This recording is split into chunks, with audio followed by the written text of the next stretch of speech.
Oh, wait, no longer greatness has arrived. Welcome to episode 275 of The Trophy Room, a PlayStation podcast made by the players for the players. I'm your host, Joseph, aka Mr. Badbit, and it is here where me and my best friend Kyle talk about the latest, the greatest in all things PlayStation. Of course, this week we're talking all about the new PlayStation Plus tiers are here in North America, and we're going to give our impressions of them. We're going to be talking about the rumors and leaks surrounding not just the PlayStation 5 Pro Controller, but some Final Fantasy news on top of that. A possible 7 Part 2? Who knows? Well, we're about to find out. Also, we'll be breaking down the Capcom showcase and all the multi-platform games we saw out of the Xbox showcase. And of course, we're going to be talking about the Teenage Mutant Ninja Turtles Shredder's Revenge impressions, and so much more. But with all that said, and with all that out of the way, the greatest co-host whoever is, whoever will be, Mr. Kyle Stevenson. How are you, sir? With all that lead up, I'm okay. Yeah. You doing fun? Yes, there's been a lot of exciting things going on. A lot of real new video games. But man, that real world really kicked the shit out of me today. Not fun. No. But you know what? I'm happy to be here with you. Like always, I'm happy to talk a lot of video game news because it feels like 2 weeks crammed in 4 days worth of stuff. Dude, it's so much. Like this. And we're not done. We're not even done. We're not even done. We're still in the Summer Game Fest like calendar somewhere. Yep. You know, like there's still things somewhere we haven't. We're still there. We're trying to figure out how to get out, but we're just lost in the maze. We're in the maze right now. Like Ubisoft announced an announcement of an announcement that we'll hear shortly. Oh my god, yeah. Mm-hmm. In September. It's like this, we're never escaping the Game Fest. Nope. It's always with us now. Here's I want to start the show a little different. All right? Okay. Something a little new. We do this from time to time, but I want to get a question in to start the show. This comes from over on Twitter, where you can follow us at PS Trophy Room. No Fate writes in, I've been listening to the show for a while now, and I'm curious, what's your background? Your show seems to have come a long way in a short time with great guests, etc. So did you already have contacts in the biz, or is it just all hard work and pure talent and charm? Mm-hmm. Look at you kissing up and getting to the front of the show. That's why he's there. Exactly. It works. Yeah. Hey, flattery works sometimes. Exactly. So the background is this is just a lot of hard work and dedication. Yeah. So I came in after Joe has already been doing the work as a content creator for a little bit. He had his own YouTube channel and whatnot, and I just wanted to talk PlayStation one day when I met him in real life in New York City at a community meetup for Kind of Funny, best friends, and Joe hit up the group chat. It's like, hey Kyle, you want to talk PlayStation? Or I'm looking for somebody to talk PlayStation. I was like, hi, me, yes, please. Dream of always wanting to do that. And it's been 3 years, and it's just like, for me, learning on the fly. Every episode, if you ever do go back, I know some of you are going back and listening to the old episodes. God willing. Yeah, Godspeed. I learned on the fly week to week, and then that led to me doing my own podcast, so launching 6-1 Indie and doing stuff over there and streaming. It all started when Joe took a chance on me and not knowing anything. Yeah. So Joe knows a lot of the background stuff, and as far as like guests and whatnot, we just worked our asses off. Yeah, it's a lot of. I'll be honest. Nobody at the beginning. It's a lot of luck. It's a lot of determination. It's about running into the right people at the right time, it really is about working your butt off, man. The Trophy Room is like a second full-time job. You know, it's something that I constantly think about every day, how to improve and how to get better. And, you know, it's awesome when we have those big guests on the show and then, you know, off air, they compliment us on how this show's run and how it sounds and all that stuff. And it's awesome to hear that because it's so gratifying because it's like, yeah, it is so much work to just sound good. And there's so much effort to put into it, but it's so worth it. Like, you know, for so many of the newcomers that have stepped on in here, my background is simple. I started a YouTube channel, and then I slowly found out that YouTube's just a cesspool of negativity. It was just a podium where I got to talk about, you know, stuff for 5 minutes, and it didn't feel great to me. Like we're yelling at companies over, you know, plastic bags or nylon Yeah. bags when it comes to Fallout 76. And I kind of fell out of love with doing it. And what I enjoyed doing was podcasting, actually having a conversation. And what I love about this podcast is like bringing you guys into the conversation. Like this week's awesome, not just because of all the awesome questions that were, or the topics we're getting, but because of the questions you guys are sending in. Yeah. Like that's what makes this show so great, is it's so interactive. And so, yeah, for the past 3 years, we've just been busting tail, making this show the best it can be. And honestly, it's, you know, it's like, what is it? Sic Parvis Magnus, right? Sic Parvis Magna. There you go. I can't Latin, guys. It escapes me. From greatness comes small beginnings. Yeah, because today, like one of our biggest goals was we hit 10,000 downloads in a week. Woo-wee. We charted on the top 50 of not just video games, because we hit almost the top 10 in Great Britain. Yeah. We broke the top 25 in America. But leisure, the biggest and most densely populated podcast category, we charted in the top 50 in the world. It's crazy. And that doesn't happen because, you know, of dumb luck. That's just a whole lot of hard work. And it's a whole lot of you all listening, you all tuning in. And sharing us with your friends and retweeting the links. And like, that helps tremendously, more than you ever know. Yeah. And like, you know, rating us 5 stars. I know this sounds like a giant plug, but like it is one of the biggest dopamine hits or serotonin hits where we see that like y'all will type like, you know, delicious num nums and just leave a 5-star all about review. those sweet num nums. Oh, I don't like it. I don't like that. Should be the new banned word. But like, yeah, that is to me the best feeling, that we're able to just, I guess, resonate with so many people. Also, on that note, hi YouTube watchers. Hi. What's up? What up? Happy to have you here watching us on YouTube. Absolutely. Joe didn't mean that about our YouTube channel. Our YouTube channel is fantastic. No, I mean like YouTube content creation is bad. Oh, absolutely. Yeah. chasing the headline. Everyone's doing the shock faces on the thumbnails and I don't have the energy to do that. Yeah. I honestly think we could be way bigger, way faster, but it's just like, God, I don't want to pretend to be shocked at our lower left-hand side of the image. And you could just Photoshop that into anything, you know? Yeah. Boy. That said, here's or the thinking face, right? I've done it a few times. It's very, very successful. It works. It is minimal effort. People scroll by like, I wonder what that guy's thinking about right now. Atlas thinking, yes. He's just thinking about Lady D. God, there's always a part of my brain, Lady D. Oh my goodness. She's so tall and maybe she's even so strong. Let's get into a little bit of housekeeping before I creep everybody out. I want to thank everybody over at patreon.com/PS Trophy Room. Of course, just listening in, rating us 5 stars, that's enough support. That's just amazing as is. If we ever got you through a long car ride, though, if we ever got you through a long day at work, whatever your situation is, it really does help us out if you toss us a buck our way over at patreon.com/PS Trophy Room. And just like our platinum members, Todd Burowitz and Toxic, our gold members, Too Soon, Gavin Gottfried, Jose Jimenez, Jedi Master Ren, Metal Kirby, Awesome Dave, Robbie Bobby Miller, and Struble in Bits. I want to thank our Silver Plus members, Hide Indoors, Nakachaka, Marcus O'Neill, JB the Purple Monkey, Jados Vaughn Metal, Tim Ulf, Justin Rodriguez, Cypher Primus, Captain Logan, Brenton Zachary, K Grim, Rick Arrington, Dewane Raksha, The Good Sir, Mr. and Mrs. Nasty Boots, Drellish, Foolish Fuji, Any Day Now, Kevin Mitchell, Kevin Diaz, Manx Vizia, The Lord Commander Corgi, Elo 2432, Stephen Flesh, Jinx, the 25th, Bubble Boy N7, Jesse Garcia, Hambone, the Aztec King, Millennial Falcon Gaming, Darth Simon, the Pie Man. Thank you all so very much for your support over at patreon.com. For video users, I showed off the mic that I have because of you. A very fancy mic, which I will be hooking up, and hopefully next week you'll be hearing my voice through this high-tech wizardry that is microphones. The SM7B, the legendary one. You know what they always say? You know what they say every time they bring up the mic? Michael Jackson sung into this when he sung Thriller.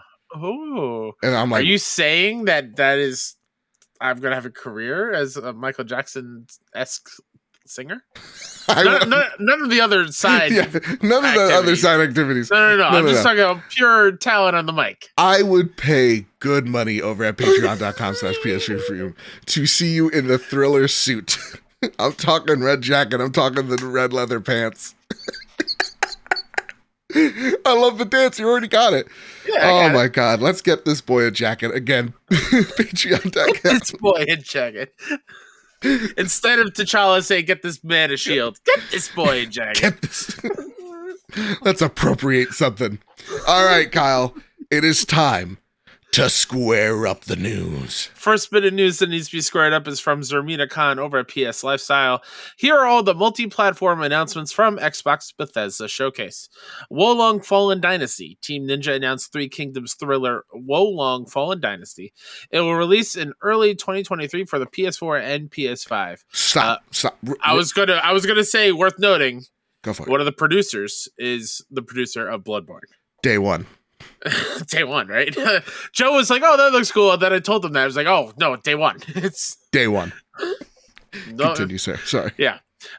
Plague Tale Requiem is still on track for 2022, but a release date wasn't announced. That's because they're doing their own showcase later in this month. That's me. Never escaping the Game Fest. Never escaping. Overwatch 2 multiplayer is indeed going free to play, and it will release in early access on October 4th, 2022. My birthday! Yay! Blizzard's like, we know how to get you back. The Elder Scrolls Online High Isle expansion will release on June 21st. Fallout 76 expansion, Fallout 3 Classic The Pit, is headed to Fallout 76 this September. Flintlock The Siege of Dawn, a third-person action RPG, will release in early 2023. Minecraft Legends, action strategy game based in the Minecraft universe, will release on PS4 and PS5. And I want to break in on these three things. Of course, go ahead. Diablo 4 BB. Oh, this feels good. I feel energy coursing through my veins. Diablo. No, Diablo 4 isn't ditching the PS4 or Xbox One. It's adding PS5 and Xbox Series X/X versions. Now, to note, this means that Diablo is coming out before June 30th of next year. Of next year, yeah. Note. All right, let's get upset. PlayStation. Could be an early access thing too, right? No. Or this beta. This is the real deal. Okay, this is a real deal. Yeah. Now it's time for the PlayStation audience to get irrationally upset. Sure. Persona has betrayed PlayStation. How dare Persona 5 Royal, Persona 4 Golden, and Persona 3 Portable, that are also headed to the PlayStation 5, though there was a confusion about it yesterday, also come to Xbox and Nintendo. Come on, I should yell at a developer about it. But Cloudside writes in, Cloudside says asks the following: it's great to see Persona 3 and 4 Golden coming to the PlayStation 5 as well as Xbox in the future. Now, the exclusive deal with PlayStation is almost over for Persona 5. Do you think Atlas is working on Persona 6 as well as a PlayStation timed exclusive? Kyle, yes. You still think it's a timed exclusive? I still think so. I still think PlayStation knows the value of having a Persona only on PlayStation for a certain time frame. That is extremely valuable. I think it's extremely valuable, but I also think Atlas knows. And I don't know how much... I don't know if there's enough money in the world that PlayStation can offer. Sure. If we see an Xbox, if the Xbox Game Pass numbers are truly as impressive, or Nintendo Switch, which I'll be honest, I'm very tempted to get Persona 3 or 4 on because I want to play those games on the go. Mm-hmm. I could see them parting ways. I think this is like an announcement. And I can see it happen. I think I'm with you. I can see them waiting to see how well they do on these two other ecosystems for the first time.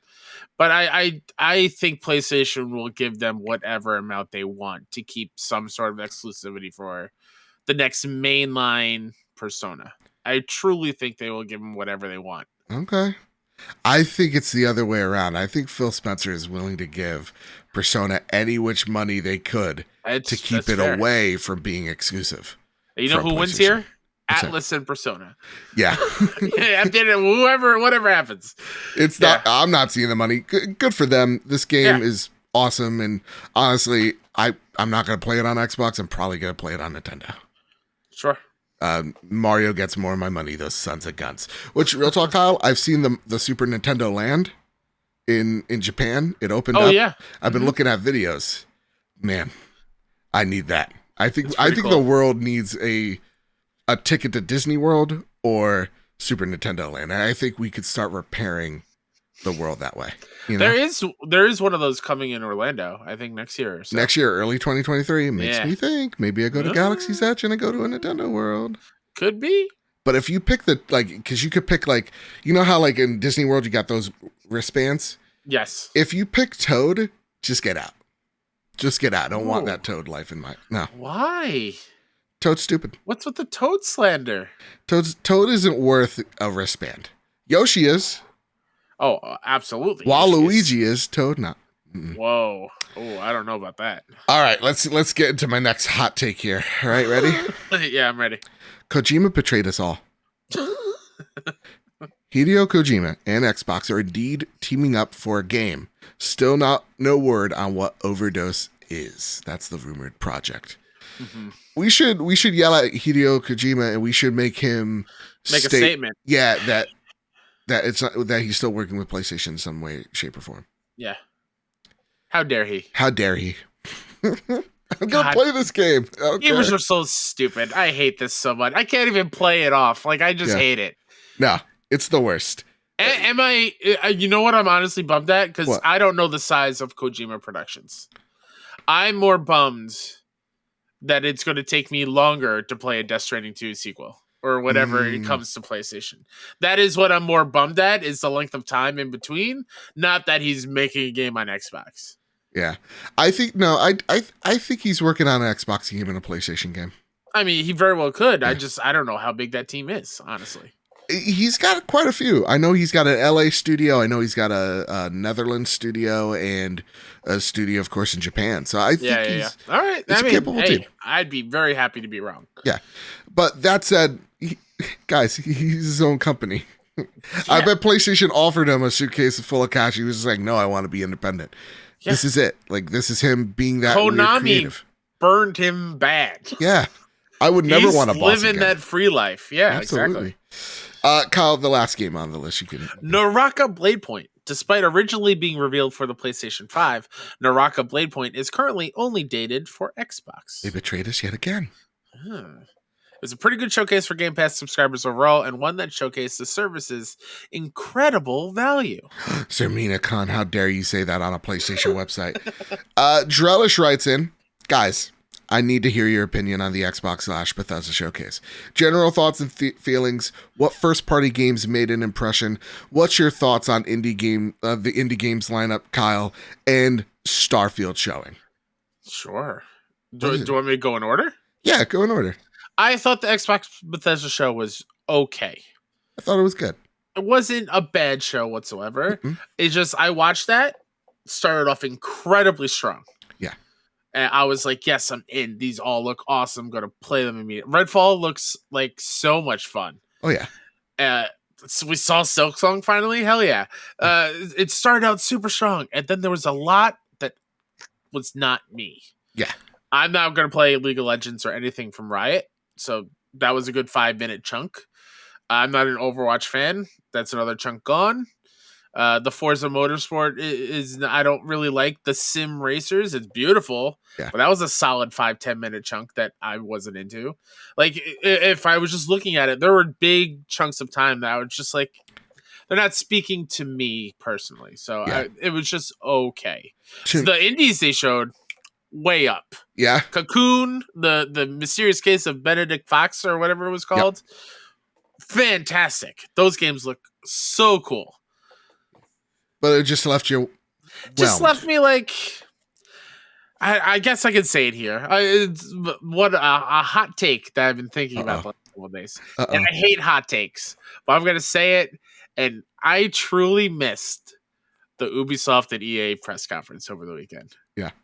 I felt like it was missing another big, huge quadruple A, whatever you want to say, kind of showcase, right? Like I feel the weight of that. Like there was a missing hole in my entertainment around E3 time. Same. For me, the initial impressions were wasn't great. Initial impressions, because to me, there wasn't a lot that struck at me. But the more I thought about it, I'm like, Joe, you're excited for Diablo 4. Joe, you're gonna play Overwatch 2. Who cares if I'm playing those games on PlayStation? It's awesome I'm playing those games on PlayStation. But like, those are two games you're excited about right there. You know, Redfall has you pretty excited. I'm not sitting here saying this is going to be the next, this is Arcane's Destiny or whatever. No. Yeah, no. But like, I thought it was a very good showcase. And you're right. Like, though I don't care for League of Legends, that's a huge audience. That's a huge deal. And the value you get across all Riot games just because you're a Game Pass subscriber. I think all champions in League of Legends cost around $700 on their own if you bought everybody. Yeah. And they're all unlocked with Game Pass? That's nuts. That's nuts. So like, there are some things where I can't escape that. Like, okay, that's cool. And like, Plague Tale Requiem is coming out this year at Sean Capri. Oh yeah. So like, I'm excited for that as well. So overall, I thought it was a great show, but and I'm not a huge indie guy, so a lot of the indies didn't strike at me, though. Squanch Games.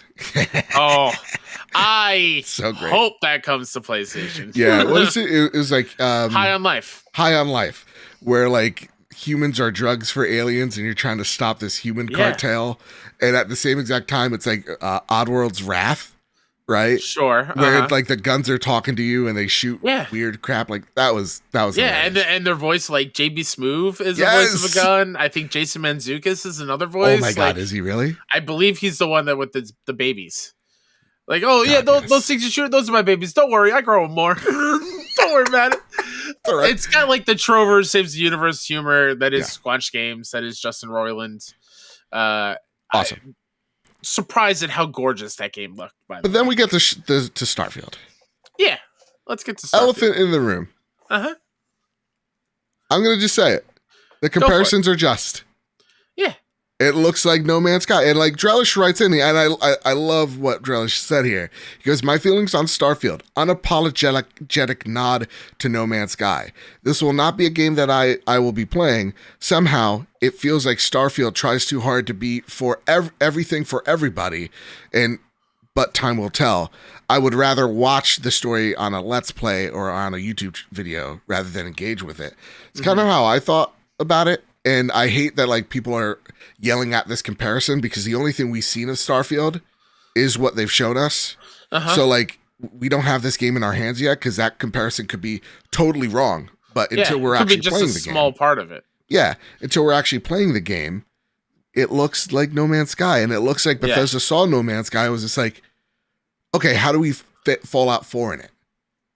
And so to me, it wasn't like, oh, no other developer can touch space but No Man's Sky. It's like, you can just do something that's going to build upon the genre. And I don't know here where it necessarily builds upon that genre. Sure. Right. But yeah, it just, in short, I don't want to go on a long tangent. It just didn't do it for me. Yeah, I mean, same. I think at first, I got that No Man's Sky vibes of scanning things and then mining the minerals and building your ships and whatnot. And base building is back from Fallout 4. And like the combat, it just looked like Destiny. Oh, you thought it looked like Destiny? But I mean, just like you're in space shooting enemies, obviously not as otherworldly, which is weird because this is a space game, which brings me to my next point where everything is too gray and dark and brown. And like when I think of space and other planets, I want to see bright colors and I saw weird. Beach. I saw some tropics. A beach, sure, tropics. That we have that on Earth. I want to see something that looks like another planet in space. Okay, there just wasn't enough for me there. Yeah. And then like, the flying the ship is cool, but then finding out like you're not actually flying the ship. Like you can't just seamlessly go to whatever planet and it's still loading and the game will land it for you and whatever. Yeah. The 1,000 Planets way too exhausted. But somebody made a point on Twitter, Yeah. and I just thought of it, and I should have looked it up beforehand. Go for it. But to play devil's advocate, if I was a kid in high school, this is what the tweet said, and I heard of a RPG where there's 1,000 planets, and my summer vacation is coming up, I'm gonna play the shit out of that game. Sure. That is going to be my game, which, like, I think is something a lot of us need to remember is there's a lot of people who are not like us and in it. Yeah. Right? They see a really cool game that they're going to spend every waking moment playing and just eat up everything, much like Skyrim back in the day. Yeah. Like, it is going to be somebody's, like, favorite game of all time because of how deep and dense a Bethesda RPG gets. I think that's a really great point. And I'm not here to counter it. I just feel like in my head, when I hear the 1,000 planets, I just think about, well, Miyazaki didn't say that there's 1,000 caves in Elden Ring. Like that's not sure. Like it's such a used car salesman pitch that I'm over. I got it. Yeah, right. Yeah, it's like slap the trunk of the car. It's like, you'll know what's handcrafted, what's not. Don't worry. It's like, all right, but like your track record hasn't been great in all seriousness. Like Fallout 4 launched pretty rough. Fallout 76 launched very rough. You do have something to prove it. I just don't know if it was it. But again, that's just my thoughts. Yeah. Please don't yell at me. But that was the Xbox showcase. So overall, I thought it was a very good showcase. Good on them. Yeah. Not my favorite one, but great. No. And this is something I was working on beforehand, separate from Xbox Bethesda. Mm-hmm. But I saw a couple people on Twitter over the weekend like, oh, man, I was really missing a PlayStation thing this weekend. Well, here are all the games that were announced, and I've certainly missed some that are also coming to PlayStation on all the other showcases. We have Industria, which was a surprise out now for PlayStation 5. Looks like BioShock, first-person shooter. Arkanoid Eternal Battle, a battle royale brick breaker game. The original brick breaker Arkanoid is coming to PlayStation. Cannot wait for that. Signalis, Time on Frog Island. The Last Worker, a narrative-based game where you play as the last human worker in a fictional Amazon corporation. And you got a little robot buddy. Great cast. Jason Isaacs, Zelda Williams, Hardman from Death Stranding, which I can't remember his name. Yeah. Russell Quest, Frogun, Madison, Daymare 1994, Sandcastle, which is a Resident Evil PlayStation 1 inspired game, down to like the future cop outfits. I forgot what it says. It doesn't say stars, but it says something else on the back. But it looks like RPD in jail. The Cub, Zell, XO1 coming to PlayStation. Bats, Bloodsucker Anti-Terror Squad. That's one game. This War Mine, Director's Cut. Dordogon, The Courier, Paper Animal RPG, Paper Trail, Snackle, Princess Farmer DLC, We Are OFK, Ludo, The Entropy Setter, Enemy of the State, Do Not Open, Bright Memory Infinite is coming to PlayStation. That was an Xbox exclusive thing at some point. The Last Faith, which looks great, Bloodborne inspired Metroidvania. It looks fantastic, looks dude. So good. Tinykin, Serial Cleaners, which is great. Arctic Awakening, 6-1 mini indie showcase shout out. It was in a showcase. Ill, a horror game made in Unreal Engine 5. Looks insane. Solstice, The Invincible, System Shock remake, Deliver Us Mars, and then I mentioned the Wolong and Persona games. But like, there's a lot of cool indies coming to PlayStation, and there are some that I didn't even write down because it didn't say on the rundown it was coming to PlayStation. And like the games like Plucky Squire. Oh, Devolver, Plucky Squire. Oh my God. It looks Big like Angry Foot might be coming to PlayStation, but like, there's so much. Please check out Plucky Squire. Cult of the Lamb, August 11th. Whew. That game looks incredible. Yeah, please look at the Plucky Squire. Yeah. It literally looks like Mario Odyssey, but like with indie love and care meets, Toy Story. From the art director of previous Pokemon titles. Ooh. Oh, wow. Yeah. So Why didn't Pokemon look like that game for a very long time? I don't know. But like for me, it's like, PlayStation is here. I mean, like it pretty much was the showcase game for Jeff Keighley's event. Like, I thought the third-party showcase was fantastic. Oh, absolutely. And honestly, I'm going to be honest, it's my favorite showcase so far. So, like, to me, it's like PlayStation was here, but don't worry, because in a few stories, we're going to talk about how PlayStation could pop up any time now. Wink, wink, nudge, nudge. Nudge, nudge. Just, be patient, people. Be patient. That said, Kyle, it's time for the next story on the list here, sir. Jordan Midler over at VGC VGC writes, confirmed Sony's classic PlayStation games on PS Plus are 60 hertz in North America. The North American version of Sony's revamped PlayStation Plus service has gone live in the region, confirming several new games and NTSC versions of PS1 classics. Last month, when the service launched in some Asian territories, it revealed that first-party PlayStation games being added to PS4 and PS5's revamped PS Plus catalog were the slower PAL 50 Hz versions. However, VGC has confirmed that North American users will get the NTSC versions. Resident Evil Director's Cut had been previously announced for inclusion in the service, and other titles known to be coming, such as PSP game Resistance Retribution, are also missing. It's worth noting that this portion of the service is expected to be updated regularly. Only the first Siphon Filter game is included, despite all three entries being rated for inclusion at the same time. PlayStation Plus's new Essential, Extra, and Premium tiers are expected to launch in the Americas on June 13th, they already did, and in Europe on June 22nd. The Green Gorilla Gamer writes in, the new PlayStation Plus has rolled out in North America. Woo! My question for you both, did it meet your expectations? Is there anything that isn't on the service that you want to see added? Kyle, are you going to plat them all? I'm very excited for this. I hope that they add Ratchet and Clank and Sly Cooper. I do plan on at least trying all of those games on the service. Great question. Fantastic question. Yeah. Has it met our expectations? Yay and nay? Yeah, I think this is going to look so much better in the coming months. Yes. Not that it's bad, because it is. There are a ton of games. Yeah. But they literally just took PlayStation Now and put under PlayStation Plus umbrella. Now, that said, there are some amazing games like Guardians of the Galaxy, Red Dead Redemption 2. Absolutely. Like, Returnal. There are some Miles Morales? Ever heard of that one? Great games. And the Ubisoft Plus being part under this as well is fantastic. Yeah. So it is a great service. Yes, I hope the classics get beefed up by a big portion every single month, per se. Yeah. But I'm liking the start of this. Yeah. And also the hints of like maybe Last of Us Part 1 is part of this, because that is on the image at some point on the PS Plus thing. Yeah. That was a leaked image off the site. It was Last of Us. I think that's going to be a time trial, though. That's a good call. Yeah. That being said, though, I do want to say, when it comes to the extra tier, like the one above Essential, I do actually think that's the Essential tier.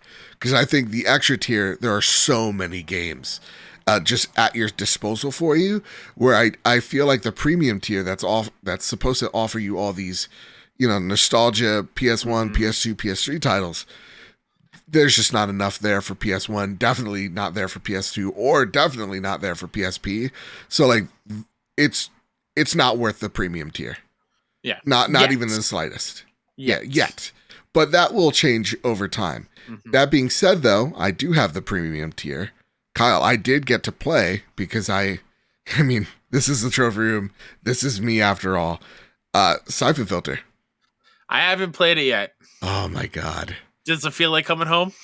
It does, in the weirdest way, because like it is a PS1 game. You do have to kind of like realize that, like, oh yeah, the low poly games, they don't age well. Definitely mechanically. They didn't have a right stick to control the camera. No. Stuff like that. No. And what I really like about the emulation here, first off, I didn't have any crashes or anything like that. But you can actually pause it, and you could change the aspect ratio.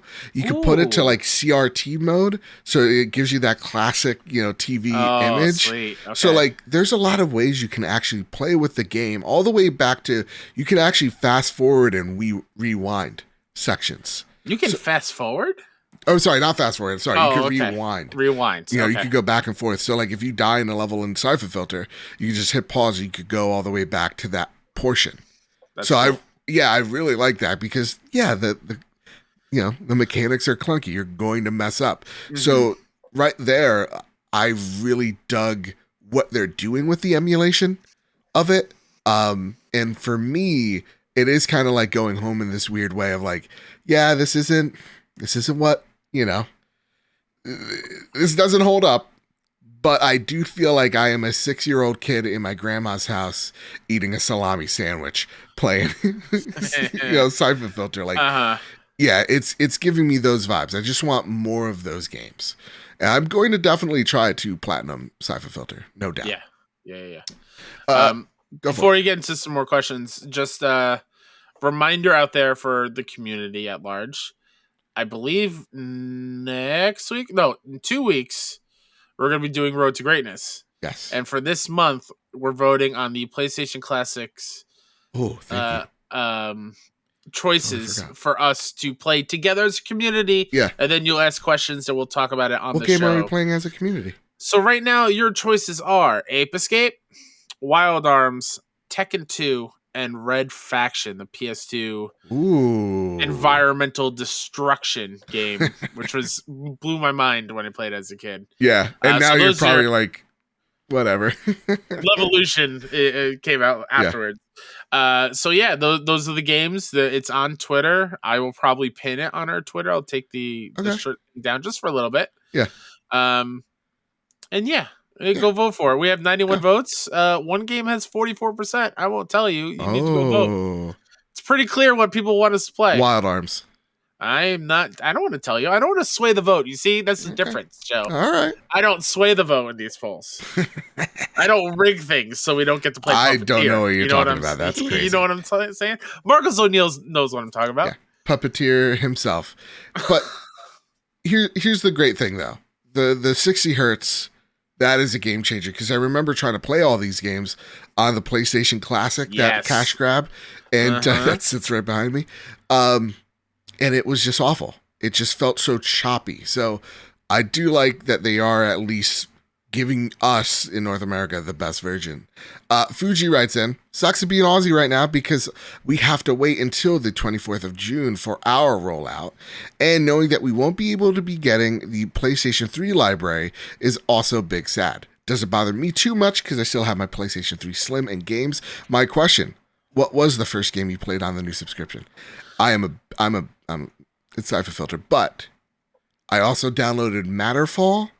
Hell and Wild Arms, and those are the games I'll be going back to over the weekend for sure. Sweet. What about you? Haven't played anything yet from the service. How dare you? I mean, I was playing a turtle game. I know. So I'm not jealous. But yes, Siphon Filter will be the first one. But I have downloaded Siphon Filter. I have actually downloaded the Toy Story 2 game. Oh, really? Does it have trophy support or no? I don't know. I haven't looked into it. Okay. I also downloaded Wild Arms. I downloaded both Patapon games 1 and 2. Nice. And Ape Escape and Red Faction, I think. Oh, that's what I also got. Deliver Us to the Moon. Mm-hmm. I downloaded because I really wanted to play that after I saw the Deliver Us Mars trailer a few days ago. Mm-hmm. And I was like, oh, it's on the service. I will absolutely download that and see what it's all about. Nice. So, yeah. Sweet. Jedi Master Ren. Way too many games, Joe. Way too many. Jedi Master Ren writes in, what game are you most excited to try out on the new PlayStation Plus subscription? In any generation, for any reason, my picks right now are Demon's Souls for the current hardware and Toy Story 2 / Siphon Filter for the classics. That's a really... See, when it comes to PlayStation 5, I've already gotten everything. But I think Matterfall is still one to me that is the one I'm most excited to go and try out for sure. That is also my answer because that is the one Housemarque game I have not played. Yeah. Savoy Prime writes in, do you guys think that Sony will eventually figure out how to emulate PlayStation 3 games to be downloaded instead of just the current stream-only situation? Yes. Let's see. What year is it now? 2022. By 2024, they'll have it figured out. Oh, yeah? I hope so. You give them too much faith. I hope so. But in all seriousness, though, like so far, it's a good start to the service. Go get extra. Avoid premium until there are some games that you're really looking forward to. Because I think the premium tier is kind of left me underwhelmed a little bit. I was expecting more games out of there, and it's pretty much the same list except for like a few exceptions, like Resident Evil 1. So Yeah, which was a nice surprise. Yeah. That said, Kyle, I want to talk about the next story on the list because it fills me with so much hope and love. Take it away. Dustin Bailey over at Game Rant writes, God of War Ragnarok's Cory Barlog is teasing fans over delay rumors. As rumors swirl around God of War Ragnarok's release date, the creative director at Sony Santa Monica is starting to tweet mysterious teasers. Yesterday, Twisted Metal and original God of War director David Jaffe tweeted that he had heard conflicting reports on God of War Ragnarok's planned 2022 release. Quote, 50-50 at this point, Jaffe said. Man, when are they going to announce that date? In response, Sony Santa Monica creative director and Ragnarok producer Cory Barlog tweeted, wait, what? With a gif of Kratos emerging from the darkness. He followed it up with that meme gif of Ryan Reynolds coyly smiling. You know the one. These were Barlog's first tweets in nearly 3 months. According to a more recent report from Bloomberg, however, Ragnarok is, quote, planned for release this November, end quote. The report suggests that Sony plans to announce the final date sometime later this month. Sony's recent State of Play broadcast focused on third-party games and PSVR, so Ragnarok was never expected to make an appearance there. Many fans were hopeful for a reveal at the opening Summer Game Fest broadcast, but that obviously did not come to pass. Hopefully we'll know more by the end of June. Yeah, so this was the huge conversation last week of reports of it being delayed to 2023. Then Jason Schreier and IGN kind of rebuked those claims, saying that, like, no, it is still slated for 2022. And of course, anything can move out. Who knows? You know? But then Cory came back on Twitter. The first tweet is him. I missed him so much. Cory, please don't leave us again. Don't leave us. It's so dark here, you know? We understand if you left for good reasons. Yeah, but like, we miss you a whole lot. Yeah, just know you were missed. Yeah, love you. Please, I love you. Be on the show. So then Cory tweeted out, Steam Deck arrived, but probably won't get to play it for a while because I'm currently playing this other thing, and it's him holding a PlayStation 5 controller. Yeah. Obviously, Cory knows this. I think he's playing probably the vertical slice for PlayStation, probably as we speak. And, you know, from all what the Jason Schreier, you know, information that he laid out is this thing's going to be revealed by the end of the month. So maybe by next week. And this is just another thing of if it is next week, just know that there will be an extra an extra Trophy Room episode covering that State of Play. And there will be a stream, so just make sure you're looking out at PS Trophy Room, making sure you're double checking those RSS feeds. But again, you keep saying State of Play. I think it's going to be a full-blown showcase. I don't think that. Neil said at Summer Game Fest, you'll see more Last of Us Part 1 in the coming weeks. You don't do God of War Ragnarok and Last of Us Part 1 in a State of Play. You don't do that. You don't? No! You do one or the other and do a whole State of Play on either one. So do you think that they're like, oh my God. I don't think does Hogwarts Legacy still have a date? A firm date? That's a good point. Like, there are a lot of things that are supposed to come out this year on the Sony exclusive or like branded front that we still don't know. Like, I assume they want to show us Forspoken one more time. Yeah. I feel like a showcase is coming, not a State of Play. I don't know, man. I don't think so. I still think it's September because to me, they already just did a showcase for third party, and that's like some future stuff and some near stuff like Stray and like Callisto Protocol. So like, I don't know if it's a showcase. Maybe it's just showcase. Maybe it's a Last of Us God of War showcase, like State of Play. But even then, it's like both those games are doing so many big things that like they deserve their own. Fair. Because like I don't know. Have you seen any of the GIFs for Last of Us Part 2? Oh, sorry, Part 1 remake? Oh my God, Joe. Have I seen the clips? Are you kidding me? How dare they use that test one? Yeah. The moment before, if you play, you know what happens. How dare you show that, and how dare you make her look so damn good? Yeah. Wow.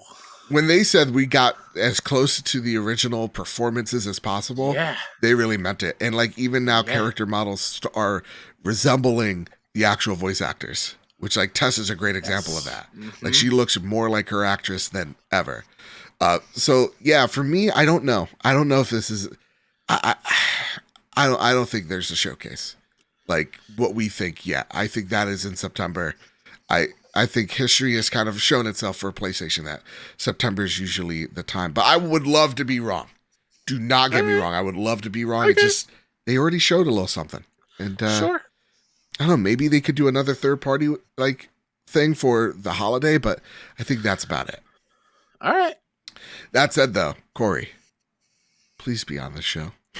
Please, we would love Anyone to chat from with Santa you. Monica, come on down. Yeah, The water's and fine. the new creator of Ragnarok too. I forgot his Yeah. name is escaping me, but I just want to chat down. with you. The janitor that's in Yes. one of the offices is chilling. Come on down. I don't care. Please. I want to talk to you and maybe try to get that giant Kratos statue from your headquarters into my basement. I don't know. Maybe we steal that, you know? Maybe there is a little bit of thought. No, theft. there's no stealing. There's no stealing. I could take a pen. Oh, yeah. If you want to send pens our way, I would gladly have a pen from every PlayStation studio. Please. What a great collection that would be, right? Oh my God, right? Yeah. That'd be We a go- cool one. We go to each offices and then we like just steal a pen like from Yeah. the lobby. We just walk out. Uh-huh. Absolutely. A little petty theft, you know? A little bit. You ever steal a fork from Olive Garden? No. You ever steal like a butter knife from a diner? Nope. Just to feel a little something? Nope. Yeah. Too much of a good egg. Yeah, exactly. And you want to know why? Sidebar. I went to Walgreens today Uh-huh. I had to buy some COVID tests for the household. Sure. Now you know why my life has been a roller coaster the last couple of days. Yeah. I'm fine as of now. So far, so good. Yeah. But she Knocking on wood. rang up everything I was buying. I bought like some Bunch of Crunch because I was out. Hell yeah. Some other medicine, whatever, and I bought the test. You You remember the Bunch of Crunch? You're like, some medicine, I don't know. I can never say it correctly, so I just don't even try anymore. It's for my tum tum. Right. And she didn't Because of the Bunch of Crunch. 100%. She didn't scan the COVID tests, and she was like, "Oh, it's only be like $30." I was like, "Oh, did you scan those?"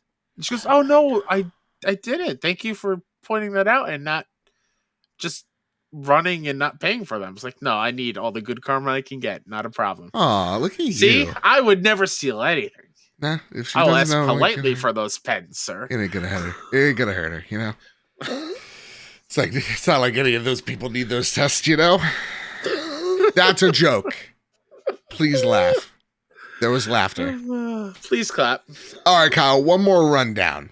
One This more. time, All right. the Capcom showcase. Kyle, this is going to be the longest episode we've ever done. And I know normally when I say that, I don't mean it, but this time I mean it. Kyle, take it away. From friend of the show, Adam Bankhurst at IGN, Capcom Showcase June 2022, everything announced.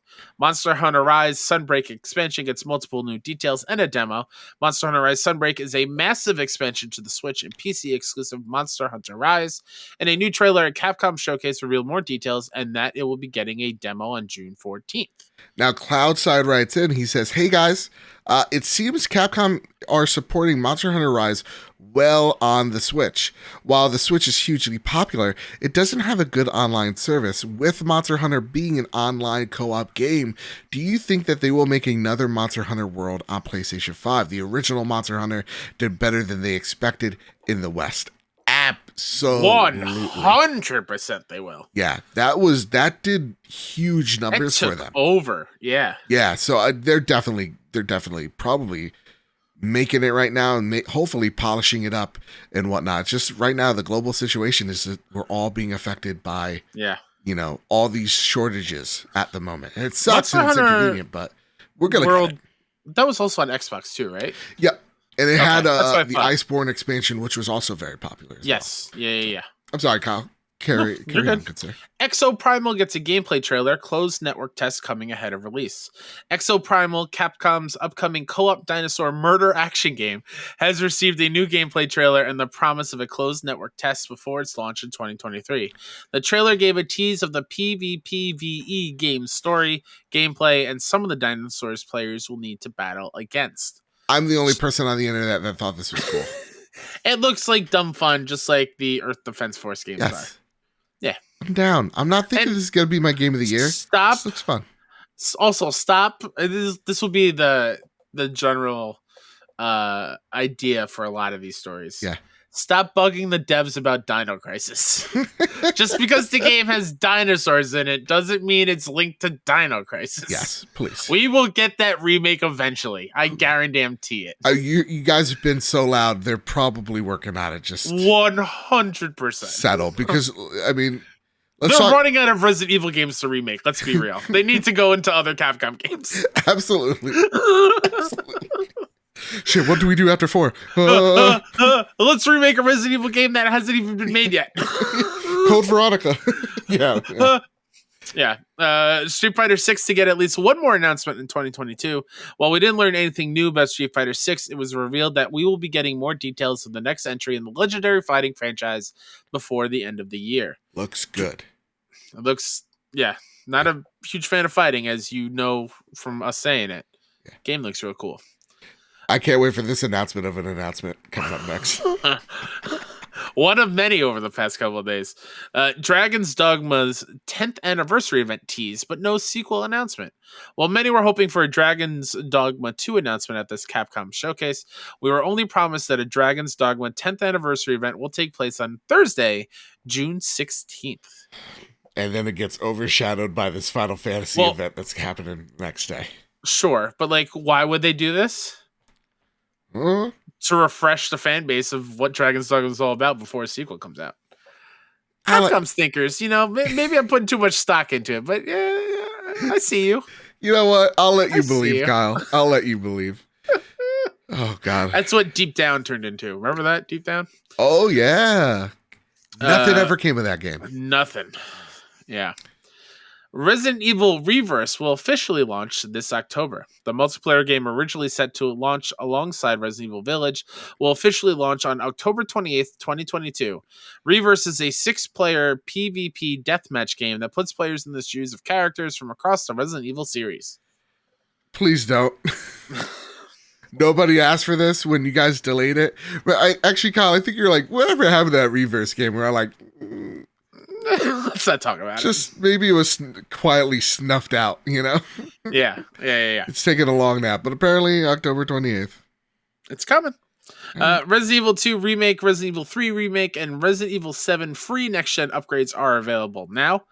Resident Evil Village is getting a third-person mode. Resident Evil Village is currently only playable in first-person mode, but that will all change later this year when a new third-person mode will be added as part of the Winter's expansion.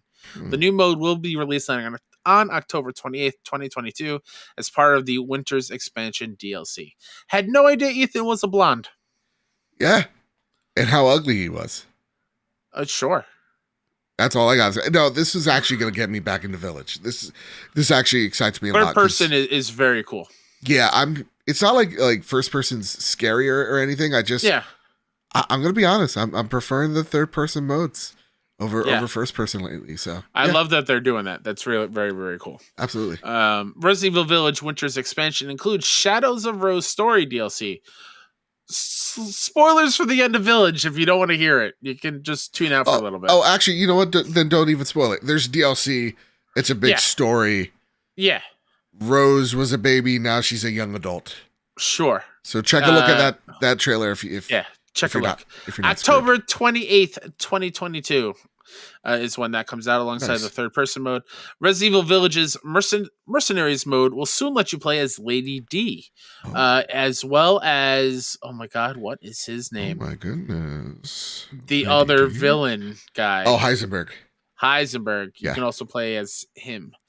And not the one we were thinking, like, Jesse, we need a cook. No. What are happening to all these zombies? Jesse! I'm the one that knocks and just throws doors at people. Finally, Resident Evil 4 Remake gets new gameplay trailer, appears to confirm major new addition. Resident Evil 4 Remake received a few more seconds of gameplay at the Capcom showcase, and it also may have revealed a major new addition to this updated version. The ability for Leon Kennedy to move while aiming his gun. We were also told the game will feature modern flourishes and that the Ganado have been completely redesigned. Awesome. I love these stories. Yeah. I do, because it's like, let's grasp at straws for the tiniest little bit of thing that we can gather. Absolutely. Listen, Resident Evil 4 Remake looks incredible. We're both in. You guys heard us gush about this. Yeah. Seeing more of it, seeing that now he can move his gun or move while shoot his gun. Pretty crazy. Can't wait to see him jump out of a 3rd-story window and land perfectly on his feet and be A-okay. Hell yeah. Kyle, we read a lot here. I did really enjoy the showcase, though. Yeah, it was short to the point. Yep, only 30 minutes. They gave minutes, us updates on cool stuff. I think the Village announcements, stole the show, and rightfully so, but there's enough there. Yeah, there is enough there. And to me, like, I really did like all the Resident Evil announcements, especially the hey, you could play it here right now and have all the remakes currently on current gen consoles. That's really exciting with haptic and DualSense support. That's awesome. 3D audio and all that. All that. There is one issue though. If you're playing these games on ray tracing mode, it dips. Whether you're on Xbox or PlayStation, it's gonna be dipping. So make sure you just go for the steady resolution. That 60 FPS is gonna help you out. Big deal. Also, a bummer with, I think when it comes to RE7, if you downloaded it through PS Plus or claimed it through PS Plus, you are ineligible for the upgrade, I think. Okay, that makes sense though.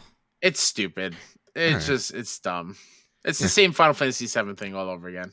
That is true. All right. Well, there you go. That's the Capcom showcase. We both thought it was fun. Next bit of news that needs to be squared up is from Tom Henderson over at Try Hard Times. Official PlayStation 5 Pro controllers coming soon. Sony is working on a genuine professional controller for the PlayStation 5, and the company will reveal new hardware in the coming weeks. Sources have claimed, maybe at a showcase? That's me.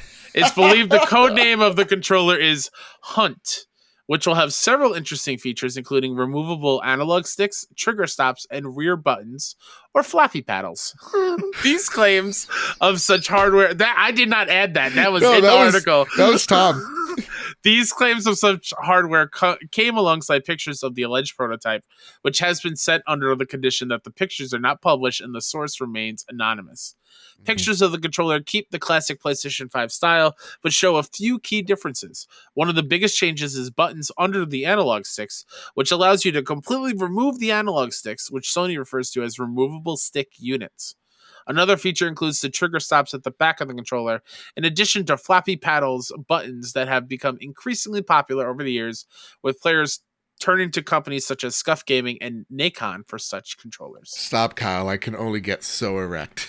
Oh, flappy, flappy, flappy. Oh my god, so many floppy paddles. I love that. It's like, actually, like, it's just back buttons, but he's like flappy paddles. Okay. All right, Tom. Go for the scientific thing. It's like you know, like gold on the scientific table is like, the AU. Yeah, it's the AU. It's actually flappy paddles. Yeah. I wonder why iron is FE, by the way. Yeah. I always wonder that. I'm going to look that up. Could you just call it like normal names? You don't need scientific names. Like, instead of calling it ibuprofen, can we just call it like, you know, Tylenol? Stop making my head hurt. Yeah, exactly. I'm a simpleton. Talk to me like a dummy, for Christ's sakes. This does amazing things for me, Kyle, because this is what I've been wanting from PlayStation since we saw the Elite controller. A controller that I love, but it is built like, let's be honest, it's not built great. I've gone through 3 Elite controllers, and I don't like them one bit. That being said, though, the DualShock 4 back paddles, I really loved that back button attachment because I felt like it was a very low entry for what so many people wanted out of like the Elite controller to begin with, without spending $200. You're spending $20 on what is essentially giving you 2 back buttons to go do flips and crap off of, you know? Yeah. So what are your thoughts here on this new Pro controller? Is it something that you're interested in? You see the value of? Are you like me, where it's just like, finally? Where are you at? I'm definitely not on the finally train. Unless there's something that I can specifically think of that will help me in the games that I already play. Yeah. Which I can't think of, that I need all those extra doodads. I'm fine with the DualSense because it truly is the perfect controller. As is. This is just.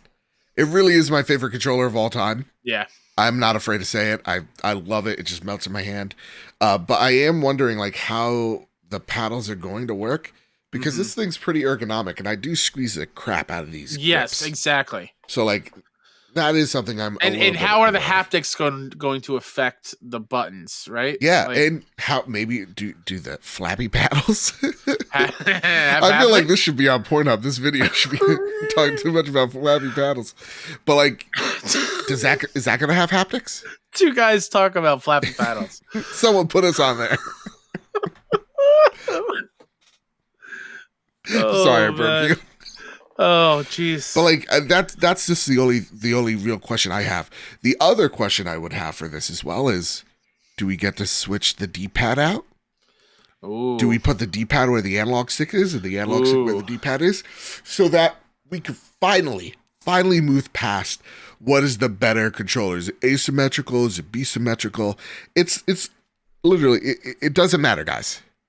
Your thumbs are gonna fall into the same. You grab a controller, it just feels right no matter what you use. Yeah, and people are like, "Oh, but your thumbs are going to hit." First off, they don't. You have the longest How thumbs are you in the holding the world. controller if your thumbs hit and ruin your experience? I gotta put them halfway for them to touch. Secondly, how many times is that actually happening?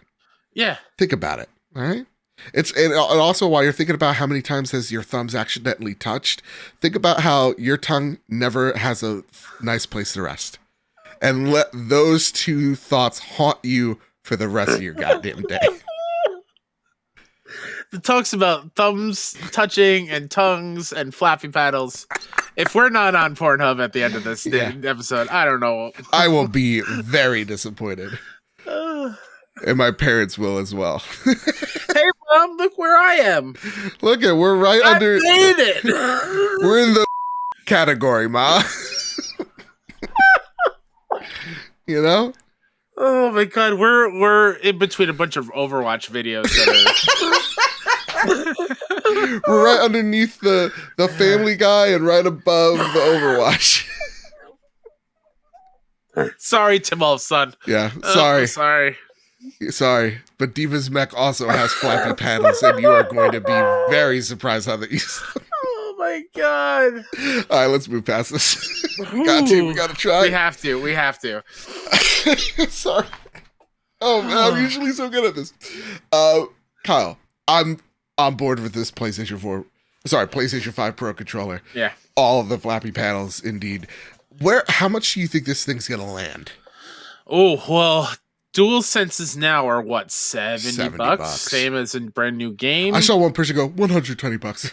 Okay. All right, buddy. Sure. They sell you plastic panels for $54. This ain't a charity. No. Yeah.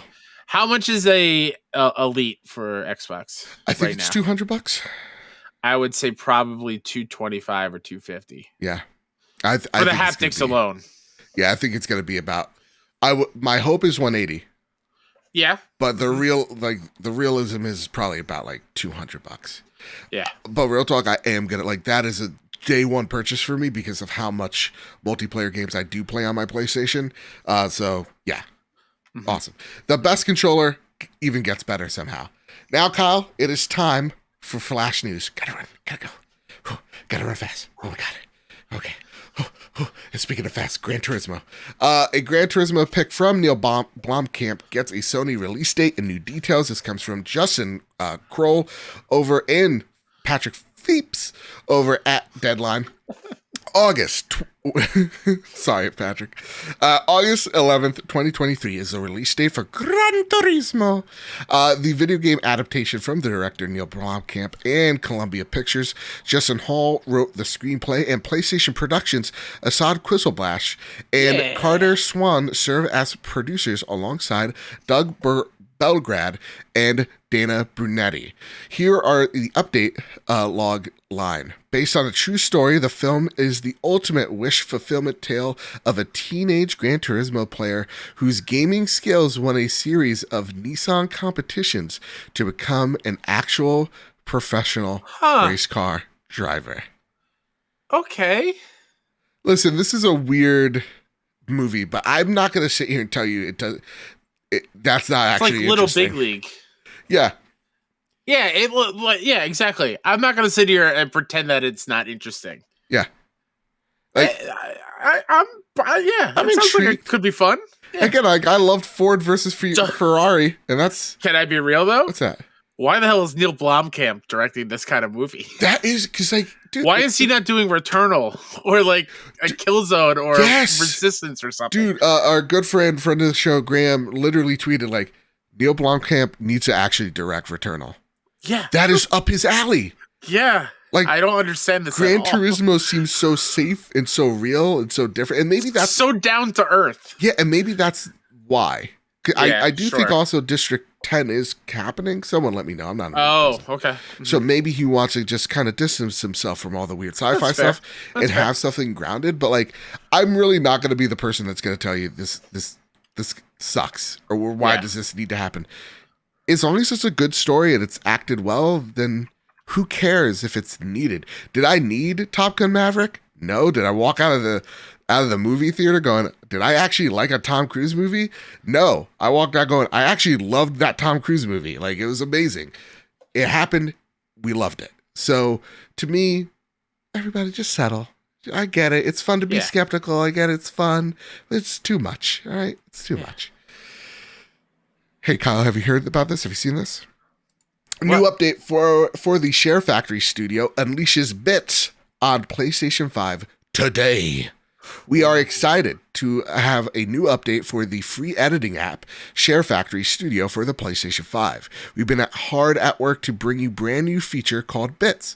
It's life starting today. That's a weird comma you put there. Just letting you know, Sid. Bits is a simplistic way of personalizing and sharing gameplay clips and screenshots to your friend on PlayStation 5.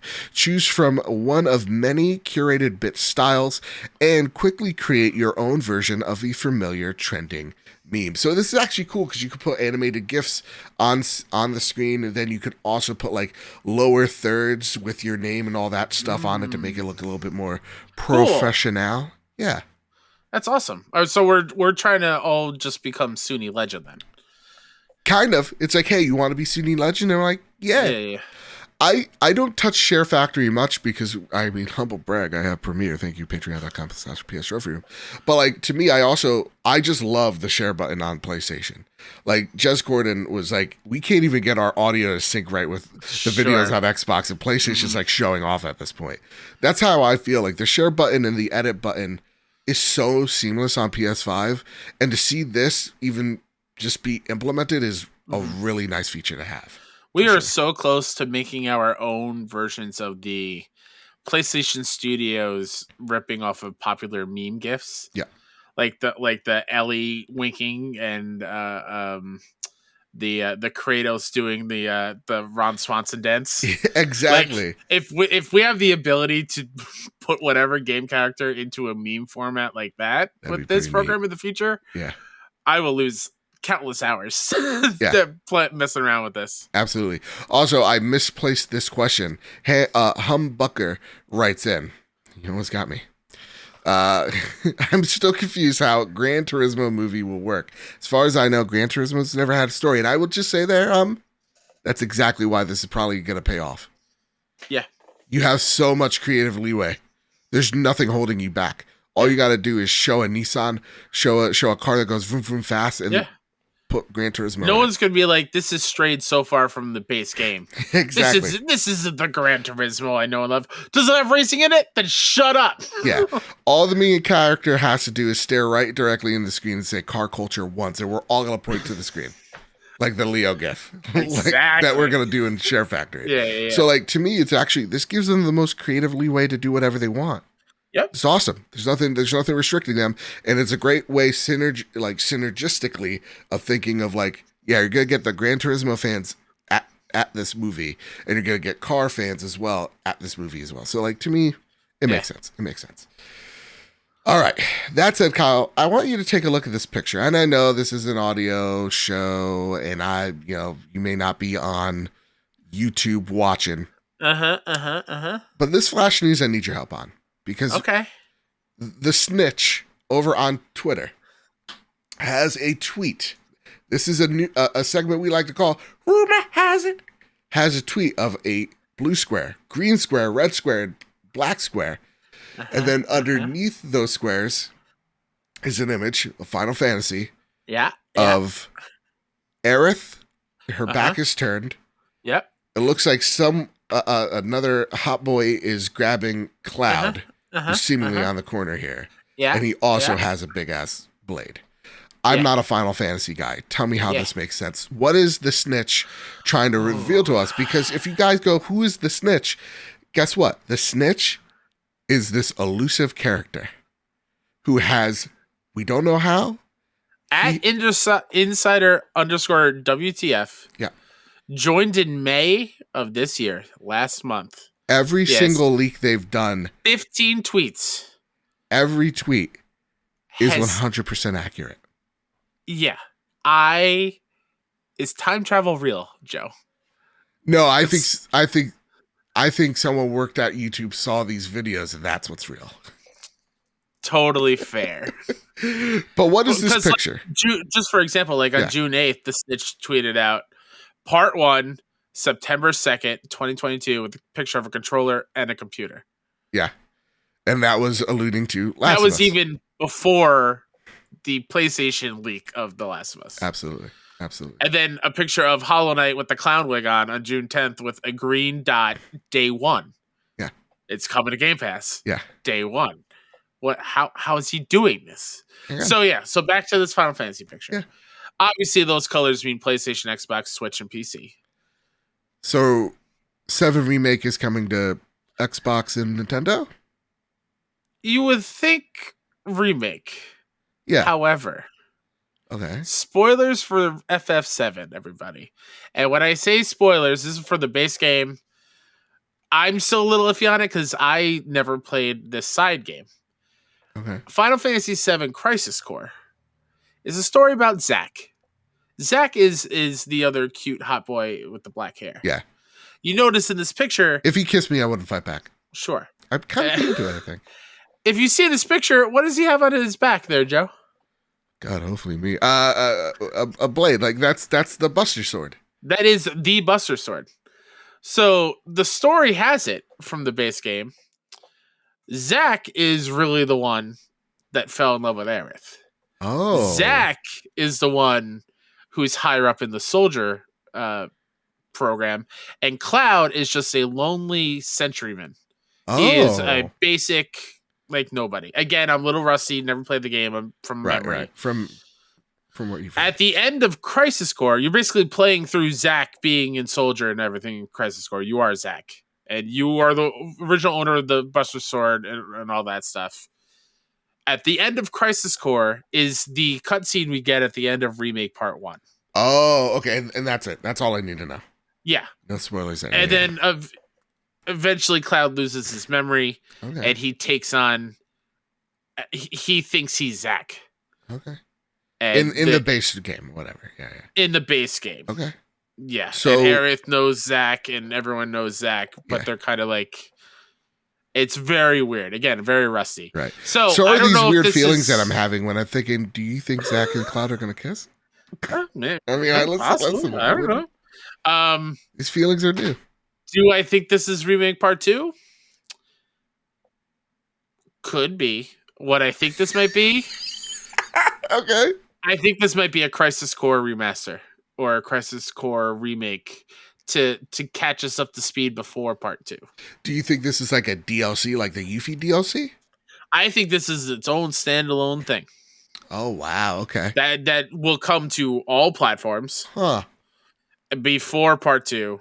Not saying we're not going to see part 2 tomorrow, because I'm still holding out hope. But this will also make sense if we get a Crisis Core remaster remake as being like you do not want to miss this kind of event that the Square Enix influencer manager is saying about tomorrow's thing. It's only 10 minutes long. It's only 10 minutes long. Yeah. I'm excited. I liked the 7 remake, so I'm down. And I know nothing, and everything you already just said flew out my brain. I'm just looking at Zach's muscly face. Anyway, so yeah, there's that. Yeah, looks great. I don't know. Yeah. I'm excited. I don't know what this is, but like at the end of the day, if more people get to play it, that's great. I do think. Here's a weird thing, Kyle. Why isn't Square why wasn't this announcement at the Xbox showcase? That's a real question I was trying to find a second ago. I feel like Square might have been petty. And we're like, oh, you have Persona there? Oh, we're not showing up. Obviously not. But like, right. I could see the Xbox wanting to not take away from the Persona announcements that have been asked for forever. Yeah. And apparently a lot of the announcements were embargoed out of Xbox. So like, meaning if you're a multi-platform game, you weren't able to say also on PlayStation and Nintendo for 24 hours, supposedly. Yeah. That's not very Phil-like. Phil wouldn't do that to me. Also, again, the thing I hated most about the second extended show happened. They announced new things there and showed new things there that weren't in the main show. I hate it. They showed Slime Rancher 2, I'm pretty sure. They showed Master Chief helmets coming to Fall Guys. Yeah. Oh my God, that trailer was hilarious. Yeah. It's great. Why was that not the main show? I don't know, man. How dare you? How dare you? All right.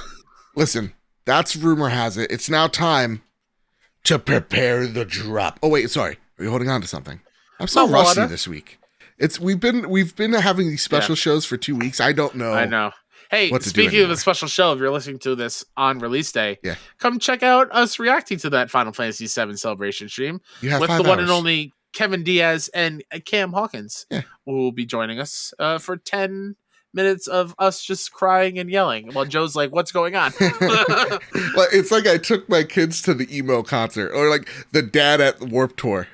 The dad at the Ariana Grande or NSYNC concert, just like, all right, I'm just here for my kids. Yeah. But where's also, the beer?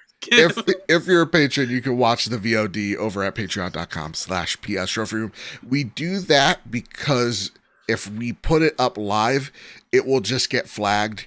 It will just get not demonetized, but then like Square will like put all their ads on it, and I don't want that to happen to you guys. So that's why it's on Patreon. So at the $1 tier, you don't have to throw the big bucks at that. All right. So, prepare the drop. Here are the latest steals and deals headed to the PlayStation storefront this week. June 13th. We'll Die Alone. For PlayStation 5, Resident Evil 2 Remake, and Resident Evil 3, and Resident Evil 7 Remake. All for the PlayStation 5. June 14th. Crazy Chicken Extreme for the PlayStation 5 and PS4. Discovery Tour Viking Age for PS5 and PS4. Ganbare Super Strikers on PlayStation 5. The Hand of Merlin on PlayStation 5 and PS4. Zorro, The Chronicles. Ooh, Zorro. All right. PS5 and PS4. Dadish 3 on PS4. Death Run TV on PlayStation 5. Thunder Kid 2, The Null Mission on PS5 and PS4. On June 16th, we have Arcade Archives, The Space Seeker on PS4. Deadcraft, It Came from the Junkyard on PS5 and PS4. Redout 2 on PS5 and PS4. I know our good friend over at the Xbox Expansion Pass, Luke Lore, had an interview with that team a few weeks back. You should check that out. Enough plugs. He's gotten enough. Because you know what Luke Lore did last week, our good friend of XEP? He threw Teenage Mutant Ninja Turtles Shredder's Revenge under the goddamn bus. He had an interview, they said something, and in that interview it was picked up everywhere. And apparently some people maybe were upset about it. So blame Luke Lore over at XEP. He was the man that did this. But Kyle, you got to play Teenage Mutant Ninja Turtles Shredder's Revenge. And quickly, man, like how did you like it? Because this is yet again, I believe that the name of the studio's Tribute. Tribute. Dotemu is the publishing. I believe they're publishing. So Tribute Games started the devs. This is their second game that they've gone back into the retro pile to kind of have a spiritual successor of Streets of Rage, and then we have the spiritual successor of Turtles in Time, which is Shredder's Revenge, out on PlayStation 4. So, Kyle, I loved these old beat 'em ups back in the day, man. Turtles in Time means so much to me. As just such a strong part of my childhood. How does Shredder's Revenge hold up? Joe, what if I told you this is the perfect beat 'em up ever made? No. What if I told you this is the best beat 'em up ever made? No, I'd call you a liar. What if I told you that this is the Turtles version of Arkham Asylum to Batman? What? This game is perfection. Oh my god. I love Shredder's Revenge. Oh my god. It is everything that you think of when you think of those old school arcade beat 'em ups, but just as approachable can be. Hey, do you hate when you play old school beat 'em ups and you use a special and your health gets taken away because you're doing that? Yeah. Well, at least in story mode, which is the only mode I've played, I haven't touched arcade, so it might be different. But in story mode, that doesn't happen. You have a power level bar, and that is what takes your special from. All the enemies stay on the screen. There is no enemies hidden off screen that will give you cheap shots if you're standing too close to them. Okay. They never leave the screen, so you always know where all the enemies are at one time. Nice. There is strategy to it. Like there are Foot Clan soldiers that are holding shields that, you can just whack away at it and eventually you'll defeat them. Or you can hold down the attack button and unleash a charged attack, which will knock the shield away, and then they just become a regular foot soldier and easier to kill. Oh wow! There's sliding attacks. There are different specials. There's a down special when you're up in the air. There's a slide special. The game is just jam packed with just a love letter to beat 'em ups, which is obvious because Tribute and Dotemu did Streets of Rage 4, which is excellent. Mm-hmm. But like the love letter to Turtles and visually taking inspiration from the old Turtles toys, the Easter eggs are there. Again, that's where I mean by the Arkham Asylum this is the Turtles version. There are things from the cartoons and comics and toys, whatever, that you will see in the background or whatever, and be like, oh my God, that's awesome. Cameos from other Turtles things pop up, and like, it's great. It really onboards the player extremely well. That's awesome. They have collectibles, but it's not like, oh, I wonder where they all are. No, they will tell you which levels they are in. So nice. You don't have to worry about like just replaying things just to replay things. Each level has, at least in story mode, has 3 challenges, and they tell you what they like. It does the thing too. So like if you complete 2 of them and go back, you don't have to do all 3 again. Those 2 are already completed, and you only have to worry about 1. So my question here for you is: does each turtle and like April, Casey, and Splinter, do they all fight the same, or they all have different strengths and weaknesses? So I played as Leo first and foremost because Leo's my boy, the best turtle. Fight me on it. I'm sure somebody later will fight me on it. They each have 3 categories. So like there's a strength, there's a range, and then I believe there's a special. And it's like on a star system. So Leo is like balanced throughout. So everything's 2 stars. But like, for example, Raphael, who is super strong. So he's super strong, but his range is super short. And his special is kind of like in the middle, I think, if I remember correctly. So there are advantages and disadvantages for every character you use. I did not get to play co-op, so I don't know how they gel together. But I played a little bit of co-op at PAX, and it felt great. Like, nice. It is so approachable. So if you have a young kid or somebody that doesn't play games a whole lot and you're worried if this is too much for them, it absolutely is not. It is so forgiving. It teaches you what to do. In story mode, at least, which is, again, the only thing I played, there is no game over, really. Mm. Like, if you run out of lives, the level just ends and you just restart the level. Okay. Like, you don't go all the way back to the beginning. It's got like a nice little overworld and everything. It's a giant love letter to Turtles. It's fantastic. Awesome. Now, Clear Wings writes in, is the game everything you hoped it would be, or are there some hiccups with it? So I'm genuinely trying to find hiccups. That's awesome. It is near perfect when it comes to arcade beat 'em up. What I wanted is what I got, and then some. I think the only thing as a trophy hunter, right? And somebody that wants to do all the challenges. Like, there are some challenges in some of the levels where, like, complete the whole level without getting hit. And you get hit, and instead of going to pause and just hit a button that says restart level, you have to back all the way out to the main menu and then reload back in. That's a little clunky and a little bit of a bummer, but that is like the only thing that I could come up with that I'm like, man, this game isn't like perfect. Okay. Is this on your short list for Game of the Year? 100% is. Holy shit. All right. It's high praise because it deserves it.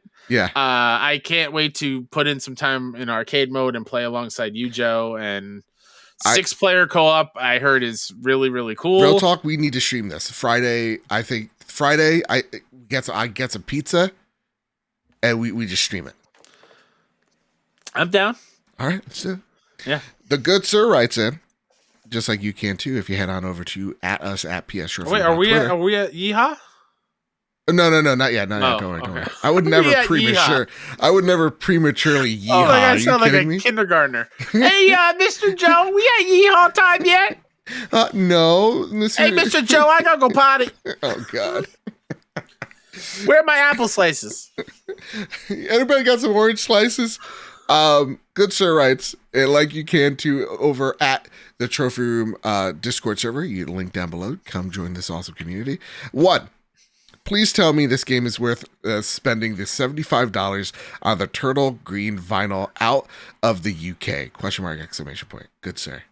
Sounds like yes. Yeah.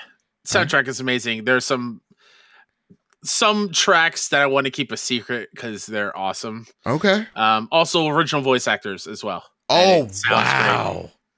Oh my God. There's no like actual spoken dialogue in the story, like cutscenes. It's very straight up the old school arcade text on the screen. But as you're fighting, you hear the one-liners and it is them. It's awesome. Very cool. Also, what kind of personal pan pizza are you guys getting? I'm not going to use it. As like a collector's item thing, I think it's cool. Also, I'm not at all salty that my Pizza Hut closed because somebody drove into it twice within a 2-month period. Okay, one more sidebar. So wait, whoa. I've told this story before. Patreon.com/PS Trophy. Yeah, maybe afterwards at the post show. Yeah. I saw this. I watched sidebar one more time. That's the last time, I promise. I saw a tweet. It was the most perfect tweet. Little Caesars is now the official pizza of the NHL. I know what tweet you're talking about. And some guy goes, "Oh my God, they actually did it. Someone out pizzaed the Hut." Yep. Little Caesars. Oh my God. In 2022. Wow. Maybe I get some Pizza Hut for that one. You know? I feel like that's appropriate. Was it Pizza Hut in one of the main movies, like in the 80s, 90s? I believe Domino's was the pizza chain in the movies, I think. Yeah. And I could be wrong. Yeah, that's how you know they're turtles living in the sewer. You're living in New York City and you got Domino's. Sbarro, best pizza in New York City. Gonna go get a classic slice. All right, number 3. Clearly this game is hype. But however, what's something you wish was changed, no matter how small? I guess it's just the trophy. It's just the level thing. Is the only thing I can really think of. Yeah. All right, here's the last question about this game. The Muffin Mon writes in, question for Kyle. I listened to your wonderful Shredders review over on 6-1 Indie. My question is, why do you perpetrate the lie that Leonardo is the best when it's clearly Donatello? On a serious note, do you guys think this game should have launched on PlayStation Plus like it did on Game Pass? Or would that even be possible? I don't think it's possible. Yeah, I don't know if it would have been possible. Deals are signed, yeah. I think Xbox threw a lot of money for Game Pass for this one. Yeah, absolutely they did. First of all, there is no lie. Leo is the best. Yeah. I like how Muffin Man is like the big lie. You know? Exactly. The big lie that is. Yeah. I think now looking back on it, I think that's why I love the color blue so much. Oh yeah? It's because of Leo. I mean, come on, a turtle with 2 swords. Come on. Yeah, but he never fucking uses them. In this game, he does a whole lot. Good. I want to see bodies in half, mangled. Ooh, I don't know about if we get that. I want to see a hand lopped off. We all know the best turtle is Michelangelo, though. Donatello. Sure. Donatello's the one with the stick, right? Oh, don't disrespect Donnie. Just gonna say, Muffin Man, you could have said Raphael. You chose the lamest goddamn turtle. Raph is the worst. I'm sorry. I hate Raph. I know. He's just angry. He's got an anger problem. Find a different emotion that's not anger, please. Yeah. All right, Kyle. Now it's time for the Sony Pony Express. Yeah. Of course, you can write your questions in again over at us at PS Trophy Room on Twitter or over on our Discord server, link down in the description. And Toxic writes in, I was late to the game with Elden Ring. I waited first when it was on sale before trying it out, and I loved every minute of it and got the platinum. Hey, congrats. Congratulations, and I'm very jealous. I know the update I played was 1.4, and they just released 1.5. That gave a ton of quality of life tweaks and had me wondering, have you guys revisited the game since launch? I didn't. I have my experience soured by many bugs that were present at launch, but I also know the lack of quest log was rough. It was.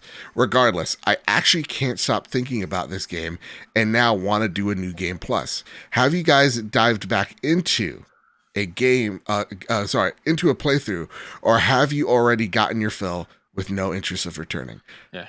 I think about it almost every day. So here's the thing. I thought about it every day, which is why I rushed to platinum it, so that way I'd be done with it. Yeah. I can't even fathom thinking of a plus playthrough now because of Elden Ring just consuming everything when it came out is the reason why I haven't finished Forbidden West yet. I know you have a Steam Deck. Man, you need to clean your screen. I poke it a lot. Oh, yeah, sure. But yeah, Elden Ring is pretty fantastic. Yeah. And I'm trying not to think about going back in because I know it's going to consume everything again. I'm going back in. Oh, good luck. I have a week off in July. Okay. Papa's going back in. Papa's going to 2-day plat that baby. Whew. I know how to do it. Real talk. I'm going to say something that's going to make me sound elitist. Elden Ring is the easiest Souls game. I'm just going to walk in and I'm just going to slice and dice and I'm just going to get it done. All right. And I'm not going to even save scum it. I'm going to do New Game Plus because that's the type of player I am, Kyle. I mean, sure. One of the real ones. I mean, I beat it. You did. I beat the final boss 3 times. What are you trying to talk about, right? Man, what are you trying to do? Did you beat any other boss 3 times? Did I have to? No. It gave me the option to do the save method. All right. I just want to know how you sleep at night, you son of a... Soundly. Soundly. All right, Una writes in, hey guys, welcome to mid-June where we are past the not E3 showcases, dipped our toes into the backlog for the summer, and I fell in love with a priest in one of the best JRPG worlds. Oh, Una. My question is this week is what games do you think the voice acting of the game makes that game more immersive for you? I've been going through Trails of in the Sky trilogy and to get ready for Trails to Zero in September. I also added the Japanese voice acting. I'm playing it on PC because there's no current gen versions. Don't worry, I'm not blaming you. And the voice acting for the battles in English, as it stands right now, isn't that great. My dyslexia kicked in. I'm sorry. I think to myself all the time while I'm playing, I could not imagine this without voice acting, because otherwise I would just be reading text for 50 to plus 100 hours. Would you not imagine it any other way? So I throw the ball to you guys now. What games do you think voice acting made the game even better and more immersive? I'm thinking about how I butchered all of that because my dyslexia eyes went all over the page. I don't know why. You did a good job. You did a good job. Thank God. Kyle? Yeah. I think of constantly Last of Us. Sure. Last of Us for sure. Yeah. I think of Walking Dead season 1 and season 2, actually. Oh, yeah. Because, it banks on that, dude. Yeah. I don't think that game would have hit as hard as it would if you didn't have, oh my God, Dave Fennoy as Lee. And why am I blanking on who played Clem? I can see your face. I could just hear Dave Fennoy saying, come over here, Clem. It's like, keep your hair short. That's for sure. Another one, though, as I'm trying to find the voice actress, Melissa Hutchinson. There you go, of Clem. I'm going to say Portal 2. Yes. Portal 2 is only better because of the witty banter of Wheatley and GLaDOS. Yeah. With those two together, if you just had to read those jokes and not hear them acted out, would not nearly be as funny. Absolutely. Yeah. I think of games like Red Dead Redemption 2, which, it didn't jive with me as a Red Dead fan, but the voice acting is impeccable. Mm-hmm. And Arthur Morgan is so, by golly, geez, Arthur Morgan, I'm just going to do it in the whole goddamn voice. By God. Arthur Morgan's voice is just incredible. It's impeccable. It's, he's a protagonist I didn't want to play as if I could be an honest engine. But by golly, geez, I loved him. And then you got Dutch, which always has a plan. But let me tell you, he never has a plan. And his acting there, I do declare it was something intriguing, to say the very least. Hey, can we do a throwback real quick? Yeah. What kind of sandwich you making today? Well, listen, I was thinking about this over a nice Reuben sandwich. Yeah. Nice salami, provolone, lettuce, tomato. Some the carpetbaggers up north call it tomato. Not here. Not here. Not south of the Mason-Dixon line. That's what I say. Here in the Dakota Territories, we call it tomato. And I know that's just whatever. You understand. Searching for gold. Yeah, it's that voice acting, dude. It's yeah. I think of those performances again. I think of Joel and Ellie, man. It's hard not to, right? It's hard not to. I was literally talking to my coworker about it because we were talking about she wanted to name her kid Leia, and I'm like, oh, that's cool. I want to name my daughter Ellie, and I was like, the reason, one of the very good fictional characters. I had to be yeah. You'll understand in a year, when the HBO show comes out. So, yeah, that's it for me. That said, Dwane Raksha writes in, is DLC dead? With great game creation budgets being as big as they are and development taking time taking as long as it does for analog side ongoing patches, it seems to me at least that there hasn't really been a lot of actual DLC / expansions for AAA games since Spider-Man. Ubisoft games in general, and Iki Island for Ghost of Tsushima being huge exceptions. We got a lot of new game plus patches for a few months down the road, like Horizon Forbidden West, and maybe some limited additional content for co-op and Returnal. But as long as as it stands for expansion of the universe with additional stories that used to happen all the time, this is not a complaint. I just prefer the resources are put into new games or experiences. I'm just interested in what you think. I think this is another reason why, again, COVID's impacted the world. I think this is the year where we see it has, and I've said this multiple times, we're seeing the impact this year of COVID on game development. And I think the reason why you're not seeing DLC is because I think those how can I say this? Those smaller experiences, or maybe don't make sense monetarily, then putting that budget towards just a big game down the line to get that out the door because you're having so much trouble getting it out the door to begin with. Alongside that, I definitely think it's easier to go put a roguelite element in Assassin's Creed Valhalla than it is to make a whole new Assassin's Creed roguelite smaller experience. If that makes sense. Yeah, that makes sense. All right. I'm still not throwing it out of. I don't know why I said throw it out of court. I was thinking I'm not gonna throw it out of court or anything. They're not being Horizon DLC for Forbidden West. Yeah, like the Frozen Wilds for Zero Dawn came out roughly almost a year later, or something along those lines. So like it's still too early to say when it comes to Horizon. But I also look at like Miles to Spider-Man.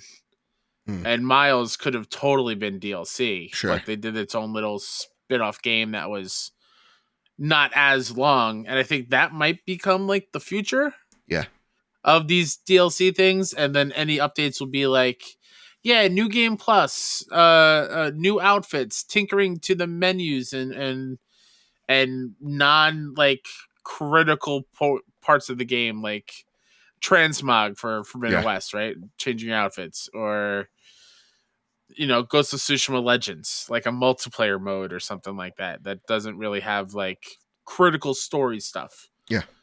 There you go. There you have it. And the last question, this comes from Yokai, who writes, if Jak and Daxter were to receive a reboot, would you buy it? Yeah. you kidding me? Yokai, toss me a hardball next time here, buddy. Of course.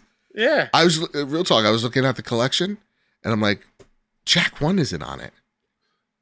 Strange. But Jak 2, Jak 3 are. What collection are you talking about? Sorry, on the PlayStation tier. They're all there. I didn't see Jak 1.